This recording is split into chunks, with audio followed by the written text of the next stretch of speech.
I've always loved the ocean. When I was a child, my father used to take me to the beach every year on my birthday. We would spend the day building sandcastles and collecting seashells, and then splash around in the cool ocean water when we needed to cool off. We would eat peanut butter and jelly sandwiches under the huge rainbow umbrella that he towed along on our trips, and stay and watch the sunset together before driving back home. My father was my best friend. He would take me to the movies and sit through hours and hours of kids' content, and he never once complained. When I grew up and my taste in movies changed, he would sit through hours of sci-fi films, and he never fell asleep during a single movie. He would let me help him in the kitchen, even though most of the time, my help only made things messy and difficult, and he never once yelled or expressed frustration with me. He was always calm and steady, happy to explain things to me time and time again. I never knew my mother. My father never talked badly about her. He only told me that they met on a beach while he was traveling one summer and dated for a year before she handed me to him, got on a bus, and left. She never looked back, and she made sure to take every single piece of herself with her. I had no connection to her, not even a photograph. Sometimes I wished I knew who my mother was, but those moments were rare. I didn't really miss her, mainly because there was nothing for me to miss, and because I felt like my father was enough. When my father died, it was heartbreaking. It was the most immense pain that I've ever felt, more than the time that I fell out of a tree when I was 12 and broke my arm in 2 places. I knew he was sick, and I knew that sooner or later death would come barging in without even a warning and rip him from the hands of life. But this didn't stop me from crying for a week straight. At his funeral, all that I could hear were my sobs punching their way out of my throat and ricocheting off the walls of the church.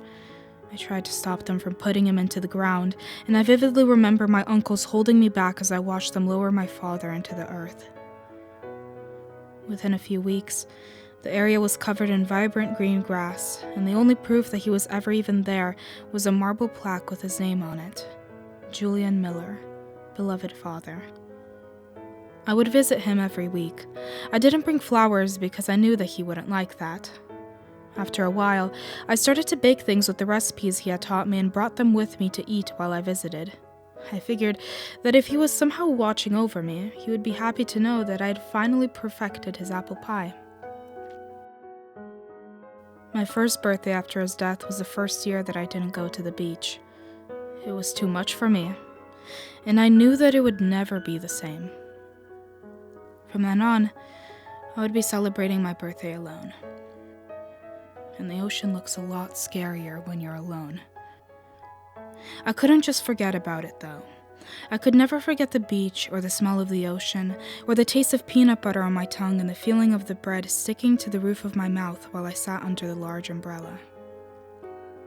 And so, I began to paint. I used my father's old bedroom. It seemed fitting since it was because of him that I had fallen in love with the ocean in the first place. I must have painted hundreds of versions of the ocean, but it just wasn't the same. They were still moments, conjured up from fragments of hundreds of different memories, trapped forever on the canvas. And so, 3 years later, I found myself standing with my toes in the sand as I looked out at the endless water in front of me. I thought about getting in and just swimming until I couldn't anymore, until the ocean dragged me down into its depth, but I didn't, because that wasn't what my father would have wanted. So I sat in the sand and stretched my feet out into the water and watched as the water reached for me as if coming alive and coaxing me in. I swear that I saw the ocean come alive that day. I saw the waves that lapped at the shore transform into hands that grasped at my ankles, climbing up my legs until I was waist deep in the water. Then, I laid back and closed my eyes, listening to the sound of water moving below the surface. I didn't try to stop it. I didn't try to swim back or open my eyes to make sure I stayed within a safe distance of the shore. I didn't even protest when it dragged me under. Oddly enough, I didn't drown. I opened my eyes and saw that I was surrounded by the blue of the waters, and as I floated there, a couple of feet below the water, I felt as if I didn't need to breathe. I looked down to see the water forming a long, vine-like structure as it wove itself around my legs and up my torso, continuing to drag me further into its depths. I closed my eyes and allowed it to do whatever it wanted. I don't know how long I was down there, but eventually I floated up to the top of the water, and I opened my eyes as I was lifted out of the water. Then, I swam back to shore and walked back home. I should have been freaked out, and I was, albeit for the wrong reason. I was afraid that I couldn't die, that this was some kind of sick punishment, and that I would never reunite with my father. The following year, I didn't go to the beach. I stayed home and painted another version of the still waters that I had painted hundreds of times before, only this time, as I was halfway through, I started to cough. I set my paintbrush down and fell to the floor, gasping for air. I thought I was choking, but it took me a few minutes to realize that I wasn't choking. I was drowning. I was drowning in my dead father's bedroom, nowhere near water. I gasped for air, clinging to life, but eventually my mind went blank. I woke up later, surrounded by water. I looked around, confused, thinking that I was dead, but I wasn't. I was back in the ocean, and it was clinging to me, dragging me deeper and deeper. Much deeper than the last time.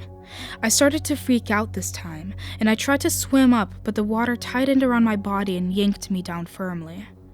Eventually, I let myself give in, and I was once again returned to shore as if nothing had happened. The beach was empty when I crawled out of the water, and I simply got up and walked home. I stopped painting after that, but the ocean was once again calling me back the next year without fail. I woke up in the middle of the night with a start, clawing at my chest and my throat as I felt myself drowning once again. This time, I ran out of my house, not even bothering to lock the door, and ran down to the beach, throwing myself into the water. As soon as I was under, I felt like I had taken a breath of fresh air. Once again, I watched as the ocean dragged me down until I couldn't see a single thing in the darkness, unable to stop it. Then, suddenly, there was light. It was small, like it was coming from a phone or something, and it was down below me.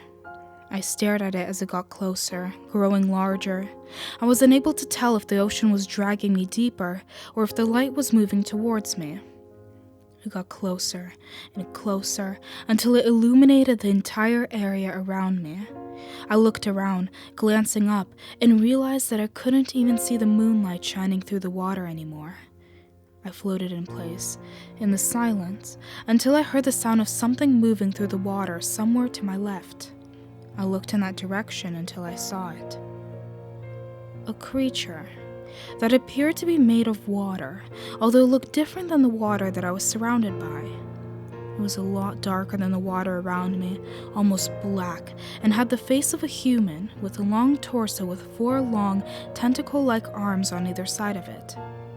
It had the tail of a crown-tail fish, although much larger and in proportion to the rest of its body. It got closer to me until its face was a mere few inches from mine. It had a flat, round face with green slanted eyes with 2 pupils in each that stretched from the center of its face out to each side and glowed. It had 2 small slits where its nose should have been, and a large slit in its face where its mouth should have been.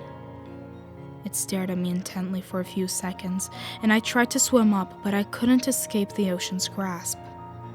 It got closer and closer, and then opened its mouth, and I watched as a single long tentacle slithered out and inched towards me, poking into my mouth and then sliding down my throat.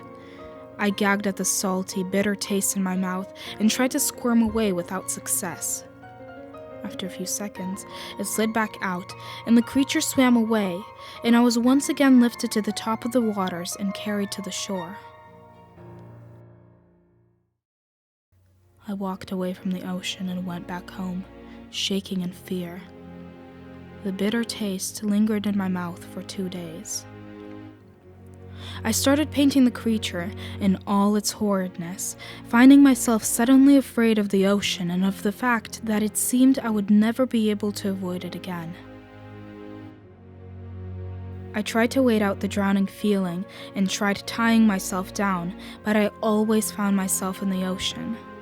Every single time, without fail. I knew that I was never going to be able to avoid it again. 10 years after my father's death, I got the diagnosis. It's genetic, they said, as if that made it better. I knew I was going to die soon, and I knew that the ocean would claim me long before it happened. I can't get the image of the creature out of my mind, and I know that it's down there, in the depths of the water, waiting for me. I think back to the days when I would run around in the sand with my father, dancing and splashing in the ocean. I think back to how I felt being there before he died, and how I fell in love with the ocean. And I guess at some point, it fell in love with me too.